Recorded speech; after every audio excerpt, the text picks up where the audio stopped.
Hey YouTube, coming at you with what I call a comfort team. And what I mean by that is it's Pokemon that I'm very comfortable using, and the fact that it works out is kind of, I built this so it kind of works out anyways, because I'm comfortable with a lot of Pokemon. But Whiscash, Sableye, and Charjabug. And basically, um, I use Charjabug to like roll pretty well in Toronto Regionals. Sableye has been one of my go-to save swaps in a while.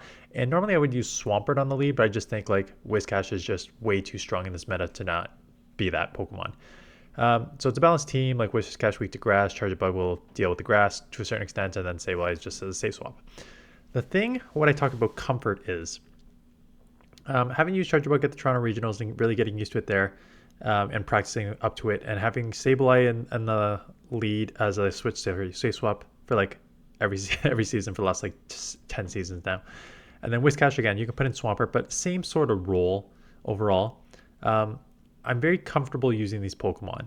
So not only is it a balanced team, it's a team that I'm comfortable using. And my number one lesson I always tell people is don't blindly follow content creators' team. Because a lot of the time when content creators put out teams like this, like I will know how to use this team better than you do because I'm more comfortable, maybe not as comfortable, like I don't know how comfortable you are with all these Pokemon, but like I've been playing since season one. I've done 40,000 plus GBL battles. I've done all these other tournament stuff. So like I'm very used to these Pokemon and no different matchups and stuff like that. So if you're not comfortable using this Pokemon, or if there's like a content creator put out like this Pokemon's meta, like and you haven't used it before, you're not gonna do as well with it. So yes, this is a balanced team. Yes, it works, but like you also need to consider what Pokemon you are comfortable using and what Pokemon are good for you. So let's get into some battles here. Whiscash against Dragonair. I'll be interested to see if I go MUDBOMB or Scald. And I did this in my video. You can go check out my video this morning, and I think I timestamped it too. So I timestamp most of my video, pretty much all my videos now at this point. But I timestamped Scald versus MUDBOMB, and it was a Venusaur matchup. And basically what the announcer said was a MUDBOMB neutral, because it's half poison, right? A neutral MUDBOMB did 42 damage to Venusaur, but a resisted Scald did 37. So for 5 damage you are giving up, you have a 50% chance of lowering your opponent's attack. And that's why I think Scald is broken, and that is why I threw a Scald into a Dragonair. I'm aware that it's resisted, but in the end, for just a little less damage, to lower your opponent's attack is way more valuable than that 5 damage is, right? So I am fine throwing resisted moves into Pokemon with Scald because I think Scald is like just really, really broken right now. But they got into a Zoom roll. Charjabug on it. Again, Charjabug is pretty good unless both moves are resisted. Like it's such a bulky, strong Pokemon. And there we go. Like chip huge, bank the rest of that. Come in here. This is where Sableye just comes in handy. And I got a shield, so Sableye alone will deal with this. Never mind just having some Charjabug left. So I'll take this down with pretty relative ease. And again, that was just like, that was the lead match. Me knowing that Scald is generally better to throw, even if resisted, because you have the chance to lower your attack and the damage is much different. And then like the Charjabug, like getting the energy on the Charjabug to land the X's and the Dragonair, knowing that it's easier to claw down with Sableye than it is just to do the resisted volt switch. Like it's a lot of jumping around and stuff you got to get used to. So bad lead, Sableye's got to come in immediately as a safe swap. They will get chip off. I'll be interested to see if I shield. This will hurt Shadow Abomasnow. I can live it. Yeah, I can live it. So I'm not totally surprised that I take that. But I would not be surprised if you see the exact same thing that I just said in the previous video. I'm guessing I'm going to get, okay, if I don't get it off, I'm basically going to come out with 2 moves on the Whiscash. Take the resisted Sparks. Make sure I have 2 moves. 1 MUDBOMB will take this out. And I'm going to come out with like a almost Scald. And as soon as that Abomasnow comes back in, I'm going to Scald it to put it low enough. You can argue that's kind of stupid. And I'm actually going to see if I think that's maybe what I'll do, but that could be kind of stupid when an Xer is going to one-shot anyways. But again, if I can like, this will do like 50% and potentially lower their attack. So they have to kind of respect it, right? So there's the 50%. It's now in Volt Switch range and they kind of instant swap there. But they're basically sort of like Volt Switch X Scissor range.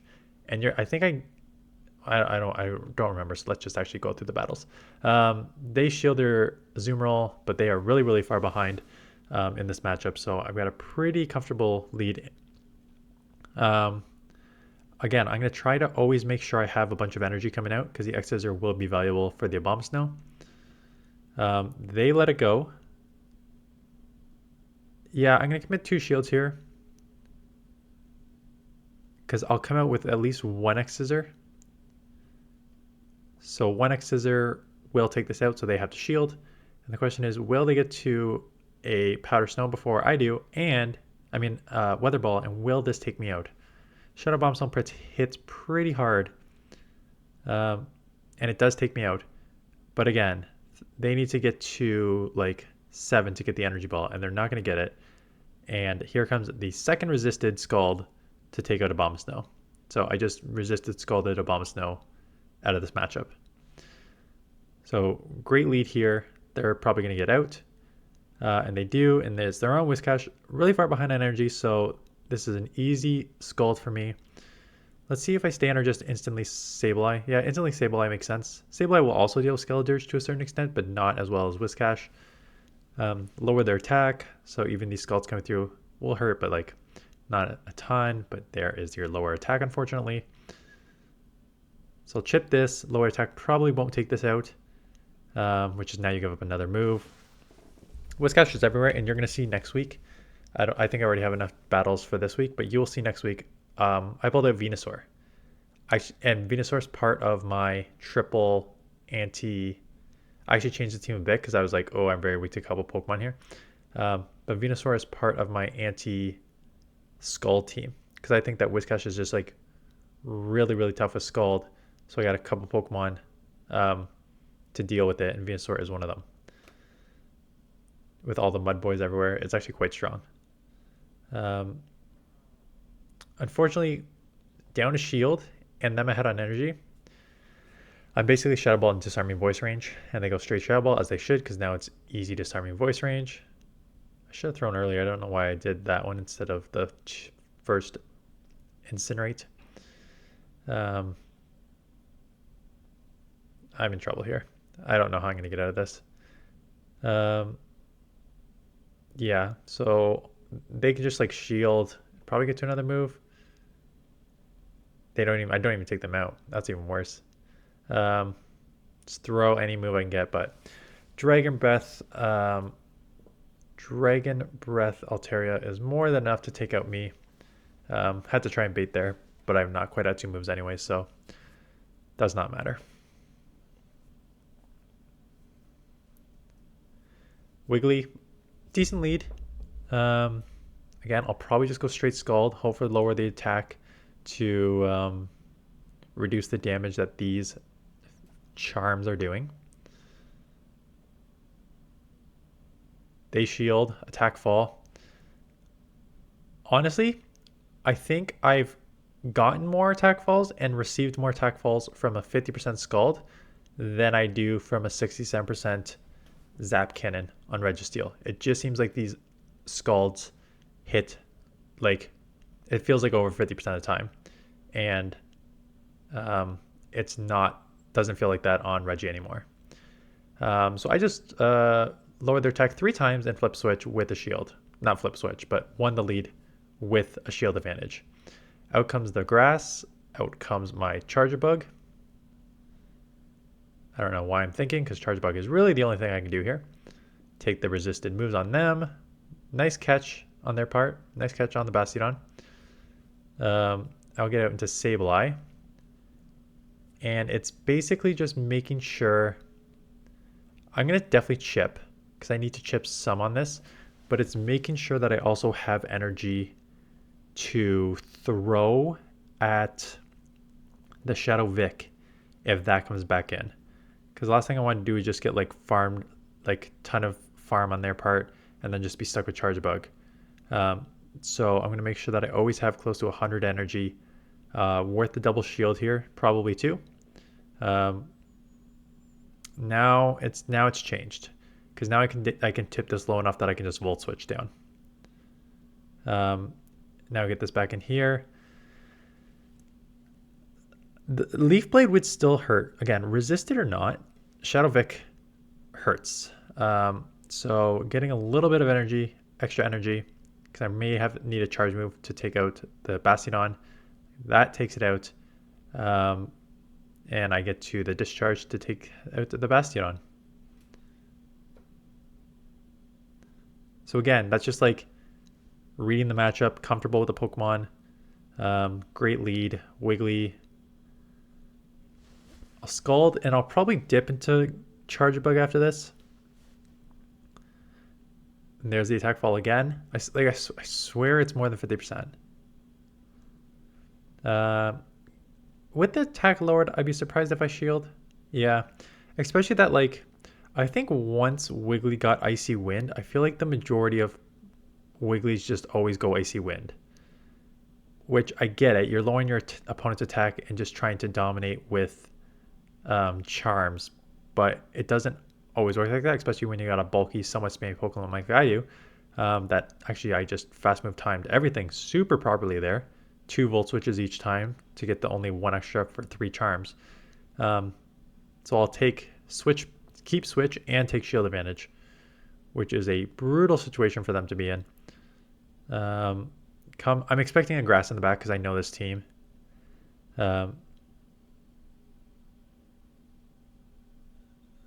Yeah, I was going to say, do I need to go to return? But probably not on a Shadow Gloom. Just enough to farm down here. And then I can easily keep it with Whiscash. Yeah, I know that team. Right, that team is everywhere.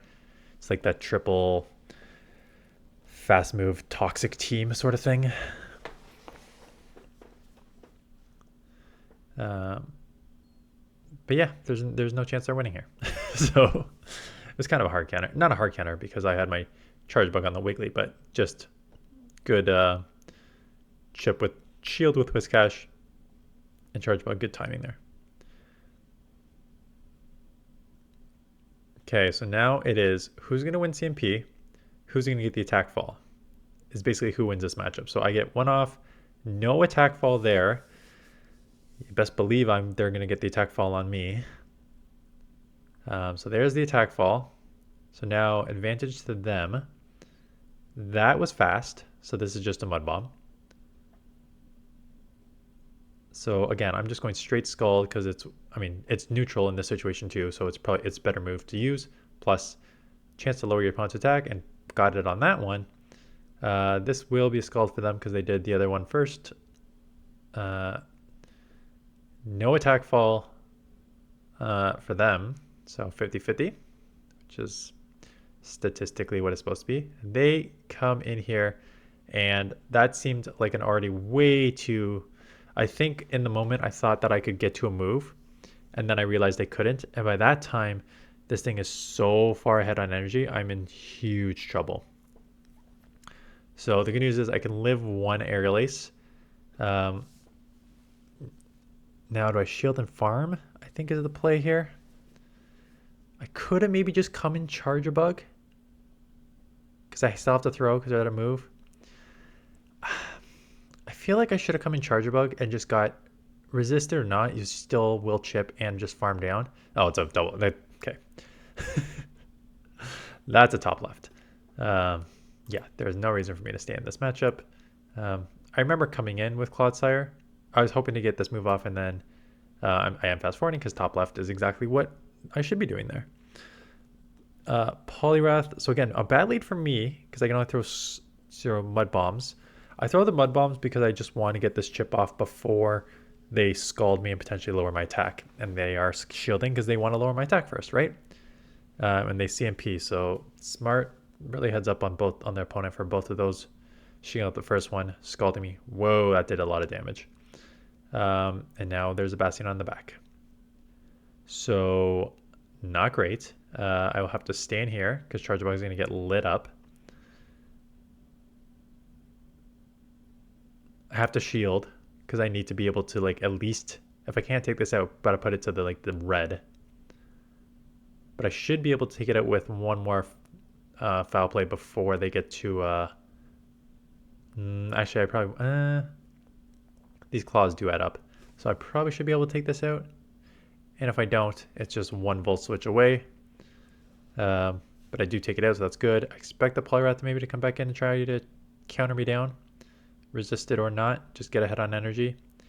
If that's the case, oh, Lickitung. Okay. I can't imagine this is a win either. The licks and body slams, you just, like, in the one shield, Lickitung wins this matchup, and they already had a lick advantage too. So there's really no chance I have of winning this matchup here against Lickitung.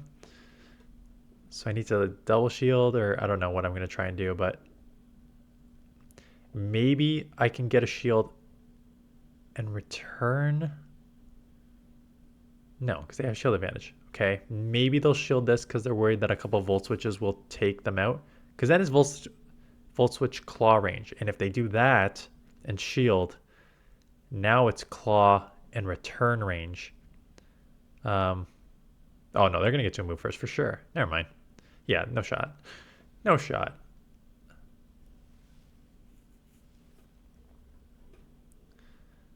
Okay, Sableye lead. Neutralish lead. Again, depends on the attack fall. It doesn't matter. I'll let the first one go anyways. So even a second attack fall still probably puts me in range anyways. I think I need better IVs on my Whiscash. 027 is not great. It's the only thing I have right now. Maybe I have a better one. Again, these are IVs I built way earlier in the season, like many seasons ago, just to have one. I would like a shadow one. I have not seen a shadow Whiscash anywhere. I mean a shadow. What's the baby Whiscash? Whatever the first evolution of Whiscash is. Oh, the flying worm there, or not flying worm, but centipede type thing. So they are very weak to Charge Bug. I mean, they must be very weak to Whiscash if you're coming in Charge Bug, right? And I threw it, and I did lower their attack, which means that I'm in a great situation because we're already doing resisted moves. I mean, X-Scissors neutral. But a lowered attack versus my normal attack is going to favor me. I can't imagine I'm going to win CMP. But that's not going to stop me from throwing on CMP like an idiot. Okay.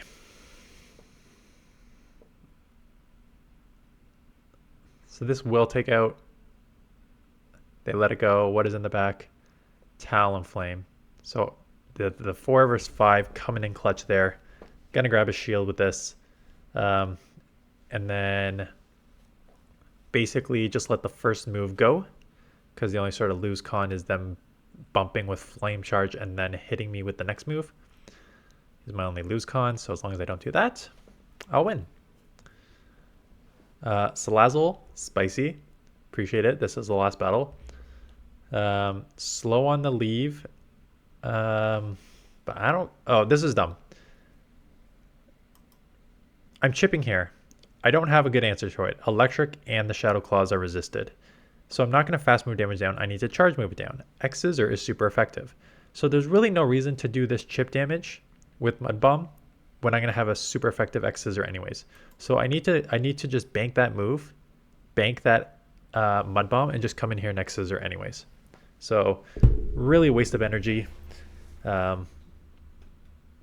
really a waste of energy for no reason. They let it go. Salazzle's now going to come and burn me up. But I will get one discharge off. But they could just shield and farm. Although there's not much they can throw on the Whiscash. But if I remember, they have a dragon type move. So I was like, oh, come in here, poison and fire. But I think they had a dragon move.